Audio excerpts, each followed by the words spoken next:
Hello students, this is doctor Mit Sorathiya. આજે હું એક ઇમ્પોર્ટન્ટ અનાઉન્સમેન્ટ લઈને આવી રહ્યો છું. જે લોકો રિસેન્ટલી પીટી એકેડેમિક એક્ઝામ આપવાના છે એ લોકો માટે બહુ ઇમ્પોર્ટન્ટ ન્યૂઝ છે. બિકોઝ હવે પીટી એકેડેમિક એક્ઝામ ચેન્જ થવા જઈ રહી છે. પીટી એકેડેમિક એક્ઝામમાં બે નવા ટાસ્ક એડ થવાના છે, જે થવાના છે સ્પીકિંગ મોડ્યુલમાં.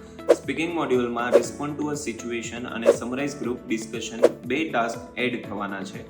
આ ટાસ્ક ક્યારે એડ થશે? તો આ ટાસ્ક એડ થવાના છે 1st ઓફ ઓગસ્ટથી લઈને 7th ઓફ ઓગસ્ટ સુધી, એટલે ઓગસ્ટના ફર્સ્ટ વીક સુધીમાં આ બંને ટાસ્ક ઓફિશિયલી પીટી એકેડેમિક ટેસ્ટમાં ઇન્ક્લુડ થવાના છે. સાથે સાથે અત્યાર સુધી જે હ્યુમન ચેકિંગ, રિટેલ લેક્ચર અને ડિસ્ક્રાઇબ ઇમેજમાં હતું એ નવા 7 ટાસ્કમાં એડ થવાનું છે. Describe image, retail lecture, summarise group discussion, respond to a situation, summarise spoken text, summarise return text અને રાઇટ એન એસે. આ 7 ટાસ્કમાં હવે હ્યુમન ચેકિંગ પણ ઇન્ક્લુડ થશે.